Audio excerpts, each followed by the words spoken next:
to the Recovery Daily Podcast. I'm your host, Rachel Abasti. I'm a grateful recovering alcoholic and stroke survivor. And I have an audience member sitting here wanting me to scratch her chin while I'm talking because she thinks I'm talking to her. Autumn, the Weimaraner, is fully attentive this morning or today. It's actually this afternoon. It's about 5. I've been recording later and later. I need to get back to my mornings. Just because I feel like my brain works better in the mornings. But I wanted to talk about today using alcohol as a coping mechanism to escape, and which is really why I drank. I was escaping, and eventually I was unable to escape. It really, eventually, my drinking world just merged into the troubled world that I was trying to escape from, and just new problems bubbled up, and there was no escaping eventually. And I wanted to talk about remaining humble, like once we get sober, like remaining teachable. It's it was hard for me to recognize that I had an ego problem. And I still today have an ego problem, but I know it exists now. That's the first step is acknowledging that we've got a problem. And I thought my entire problem was drinking, and that was not the problem. The problem was all of the various facets of my life that I didn't want to face. It started out when I was younger as just these little fears of things. I always was very empathetic. I was always very fearful. Um, and eventually, when I got to the age where I could drink, not where I could legally drink, but where I could drink, and I was trying that out, I realized that my fears went away. um, my insecurities went away. And it became this misguided coping mechanism for underlying issues that I was too young to even know existed. Um, and isn't it amazing that I went to so many different therapists, and it wasn't until I worked through the steps of Alcoholics Anonymous that I really started looking at, in all honesty, looking at those underlying issues. All of the therapists would ask me questions. And the thing about going to a therapist for me is they're they're asking me questions about things that I'm aware of are happening on the surface of my life. And they may try to ask me something about my childhood or something about different relationships in my life, but I'm only able to answer what is going on right here and now, um, on the surface level. And it's up to the two of us to try to figure out um, if there's an underlying issue there.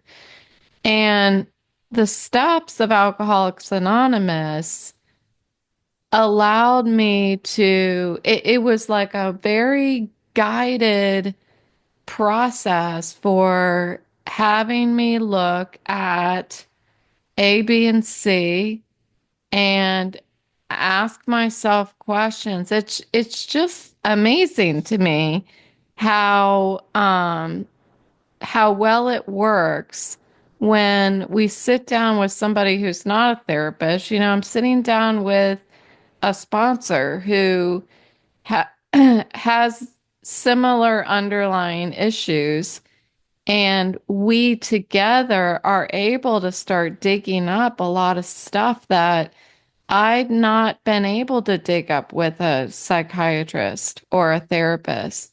Um, I do feel like for my story, I needed to do both. I shouldn't use past tense. I need to do both. I need to work the program and the steps, but I also need to in tandem work with a professional. That's just what works for me. Some of us are sicker than others. But alcohol gave me the illusion of escape. It was like a perceived relief from life's challenges. I could like temporarily avoid confronting personal responsibilities and emotional pain. But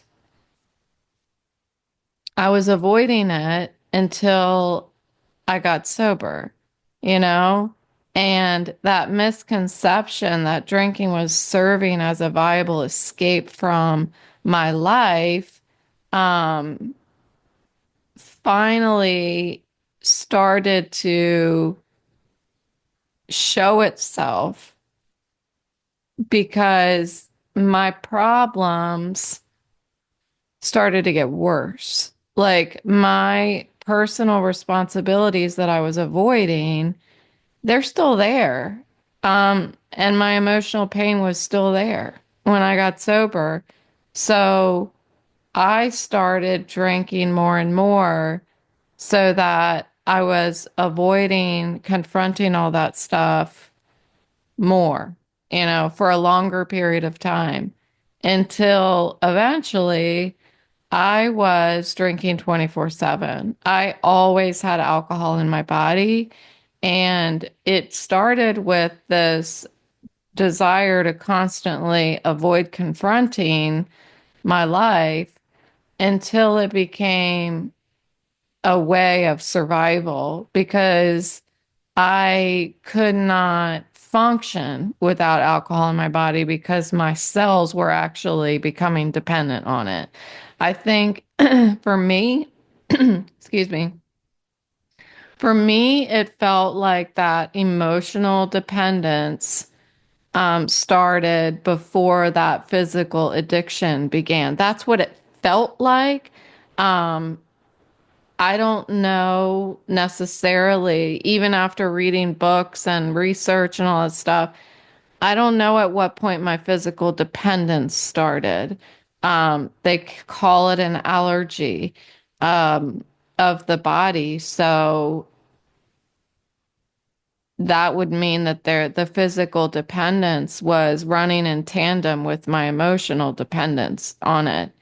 Um, but I got to the point when I was drinking 24/7 that I was allocating all of my financial resources to sustain my drinking habit at the expense of essential needs like paying the bills or buying food or, going to the dentist, what have you. And that resulted in a what began as a financial instability, and then there were some massive implications as I fell further and further behind on my bills. Um, and that got really scary. Um, it got really scary because having two kids, I knew like the importance, obviously, like intellectually, I knew I have to pay the bills. That's more important. But my addiction was leading me to make different decisions. And not only was I falling financially behind, but I began that social withdrawal, that isolation. I began to distance myself from relationships that could be supportive because either I was embarrassed, because I didn't want anybody to know that I had a problem. Um, I wanted to be able to drink without anybody judging me. And it eventually got to the point where even my best friend that I would drink with was concerned that I shouldn't have been drinking because, like, I had already gone to detox once, and the first time that it didn't work. And I went to her house because I felt like that was a good excuse. I can drink there, I always drink with her. And it got to the point where she was like, I don't think I'm supposed to be watching you drink, and and that just deepened that sense of loneliness and isolation. It wasn't her fault. She's right. It was not, I should come to think of it, I should do step 9 with her and let her know that um I'm regretful of putting her in that uncomfortable situation where she had to watch me do that to myself. Um, so then there was this, okay, now I'm isolating. So, why does it matter how much I take care of myself? Like I began to neglect my personal hygiene and any like self-care routines that are just basic in your life. I just stopped doing it. There was clearly, and I didn't notice it until I got sober and I got my license redone, that there was a visible decline in my health. My skin and my hair, like it's really fascinating what we can't see that was happening to us. And over the years that I've been sober and I've gotten to watch other people come into the program and put down the drink and remain sober, um, you can see the life come back into their face and their eyes. And it's not just like the color comes back and their hair gets healthy and all that. You can also see kind of them start holding themselves higher, raising their chin up and there is this internal improvement, the self-esteem, like it is so apparent as somebody continues to remain sober and not just not drinking, but emotionally sober, like working the program. You can see that self-esteem, um, like a balloon blow itself back up again inside the person. It's fascinating to me. Um, So I'm neglecting personal hygiene and self-care. And then I finally realized that alcohol was no longer giving me the desired relief. Like I was no longer escaping from anything. I had exacerbated my problems and all of these new problems came out because I wasn't addressing anything. I wasn't showing up for life. And it started to impact my family when I wouldn't show up for things I had promised to show up for. I stopped showing up for work. I literally just stopped showing up for work. And that was a problem. I mean, I was working with HR, but I was lying, um, kind of. I was lying, kind of. I had a neighbor who I was close to who had abruptly passed away, and I was mourning the loss of her, but I wasn't able to do it properly because I was drunk. I was just constantly drunk. And eventually, I was headed into work and I turned back around, grabbed wine, turned back around, parked in a neighborhood and just started drinking and called HR. And I was like, I can't do it. I can't come in. Um, but they didn't recognize or realize why. What the deep-rooted problem was not the loss of my friend. It was the fact that I could no longer cope with life.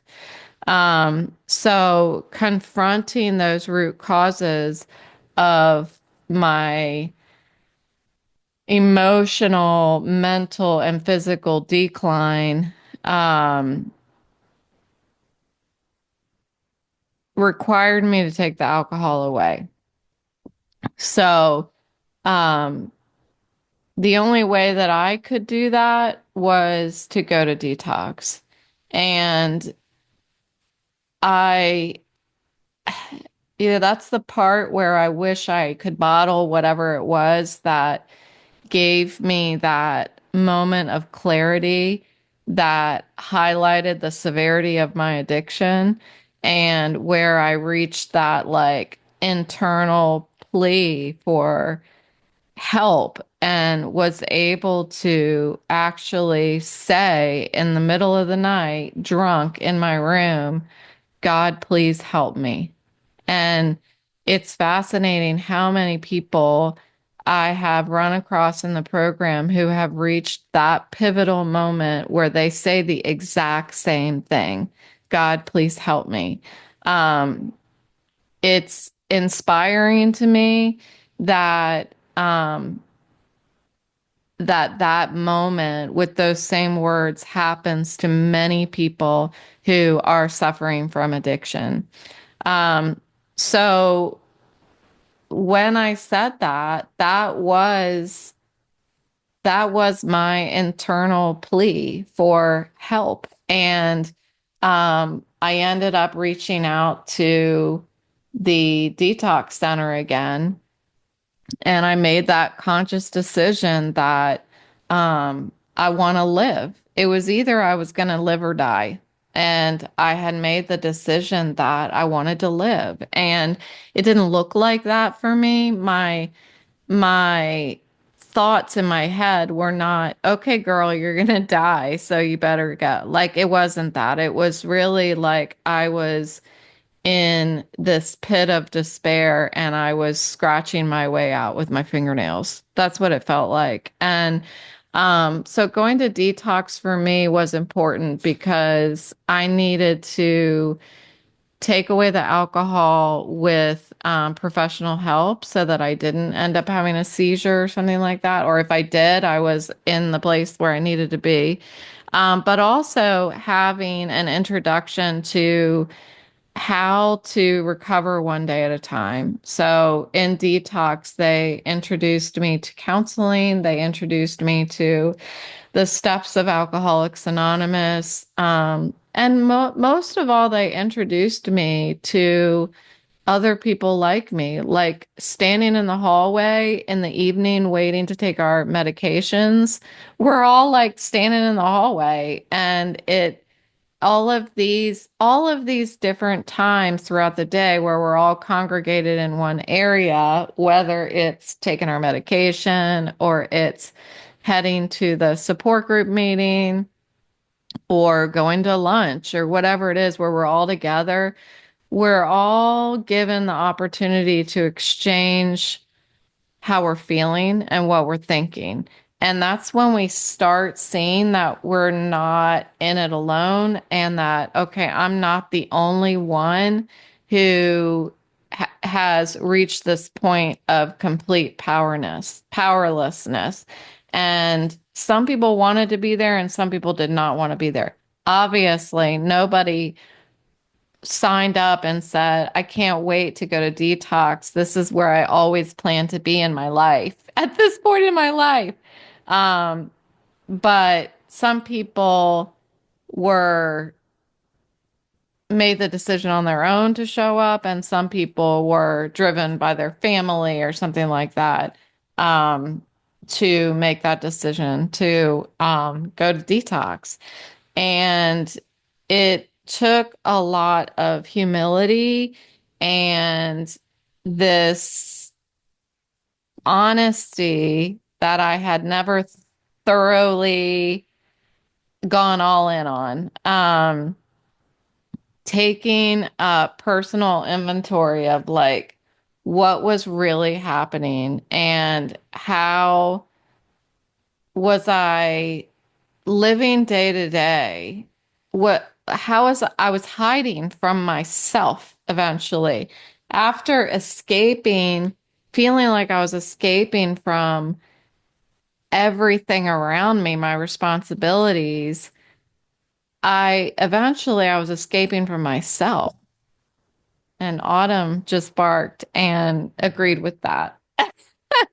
Um, so then the key for being able to remain open to re is humility. It really is to remain teachable. Um, Being able to accept guidance in the beginning is a huge step, but it doesn't take long before your habitual thinking like comes pouring back in, and you start feeling like, well, I know best, because I always thought I knew best. And it takes a lot of practice for me, and it still takes practice today for me to be able to say, maybe I don't know best. Maybe I do know best, but I'm still going to listen and see what comes out. Like, that is a very humbling experience to be in a conversation with whoever, it doesn't matter. Later, after being sober for a little while, it doesn't matter who I'm in a conversation with, to be able to like stop. Like, I'm having these thoughts in my head about, well, you don't know what you're talking about. Like I do that all the time when somebody's talking to me like they don't know what they're talking about, which is terrible, but I do it. And I have to consciously say to myself, they might actually know more about this than you do, Rachel. And that gives me just enough humility to turn down the voices, turn down my own self-talk, and allow myself to be teachable. And as I do, I start to notice gradual positive changes in mental clarity because I,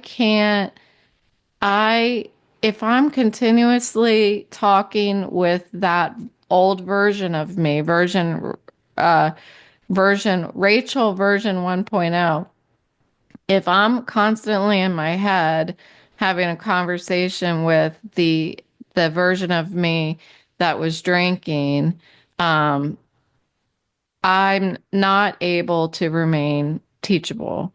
I'm not able to remain humble because she was, remember, escaping from everybody. And um, eventually, all I was doing was talking to myself.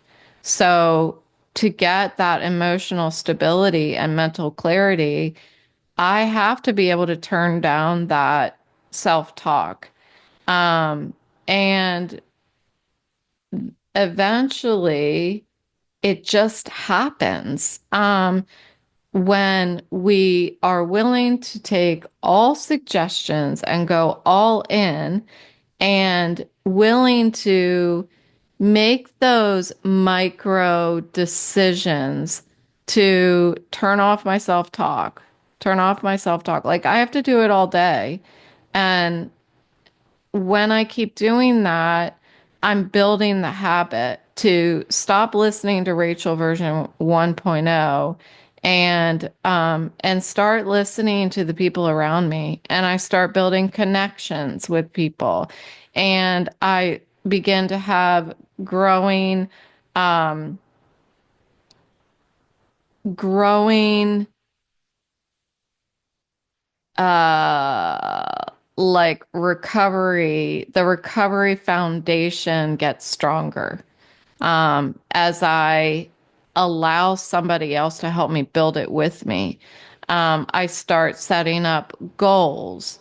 I start building hope within my life.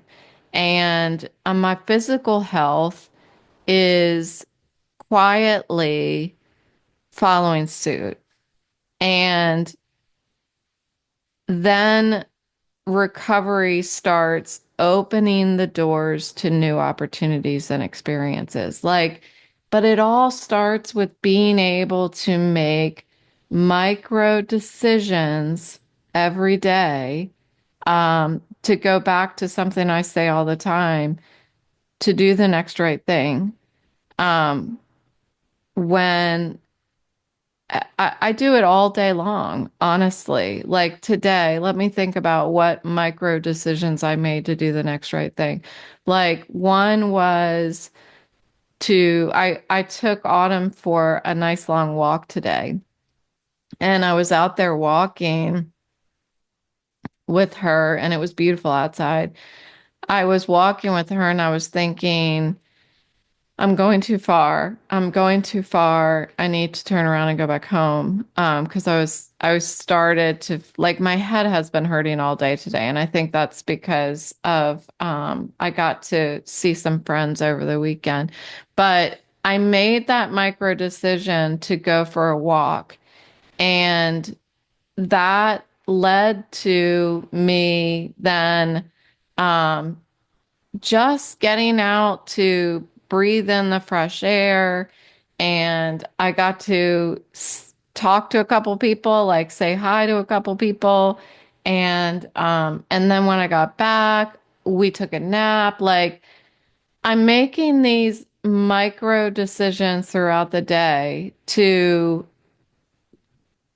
prioritize my mental clarity and my emotional stability. I went for a walk, not because my dog needed to go to the bathroom.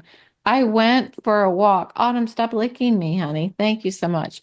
Um, I went for a walk because I knew it would be good for my mental health to go out there for a walk. Honestly, my back has still been hurting after all these years. My back is still hurting.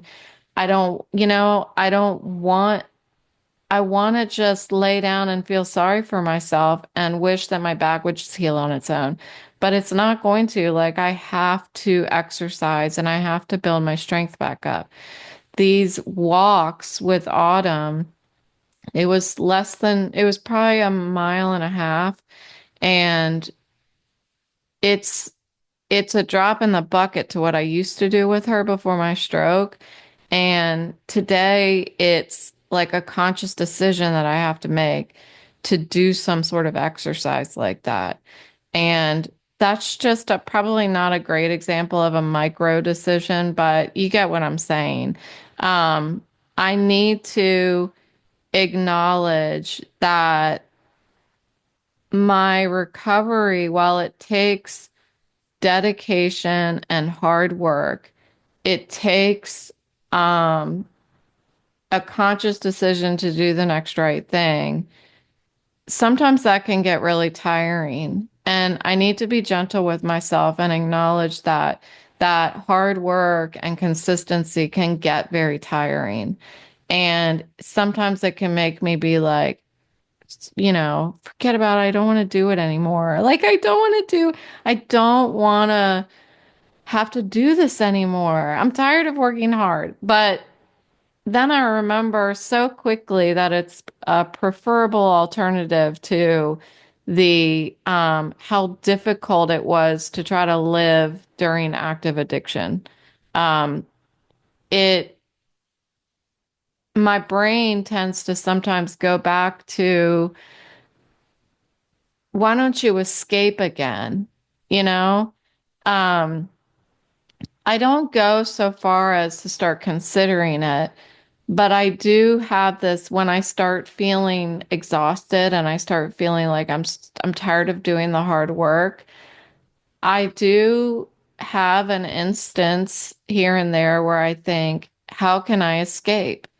And the easiest way to escape today is for me to take a nap. And I need to be very aware of why I'm taking a nap. Am I taking a nap because um, my head is hurting and I just took a nice long walk with my puppy? Or am I taking a nap because I'm tired of doing the hard work and I want to escape? I just don't want to deal with life anymore. Is that why I'm taking a nap?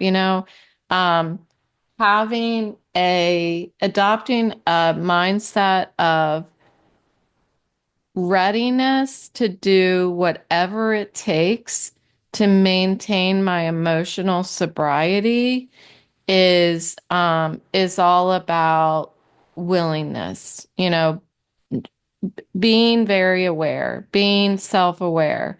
And what I need to also recognize, that is really difficult to recognize, is that addressing addiction or working on my sobriety should should have the same urgency and care that any other life-threatening disease has on someone. Drawing the parallels between sobriety and self-care when you've got something that requires medication is so important. So reinforcing that in my life every day by going to my meeting every day, doing my podcast every day, I'm able to draw those parallels and reinforce the steps in my life and realize what is contributing to my recovery in general and what is keeping me emotionally sober. And it is not freaking easy. It's not easy. But I hope that by talking about these different things, like um, how I translate it into words, offers hope and motivation to other people who are dealing with their own recovery, whether it is sobriety or stroke or vestibular recovery or whatever it is. Like, we're all recovering from something. We all have these things, I think, in our lives that we sometimes just want to escape from, and figuring out what is the healthier way to do it and what is the more fulfilling um, way through life. And for me, it's through commitment and consistency. So that's what I have for you today. And this girl, it's 5:25. She's 25 minutes late for eating, and she's letting me know it's dinner time. So I gotta go. Thanks for listening today. You can't even see her really in the camera, but that's Autumn. So thanks for listening today, and we'll talk to you tomorrow.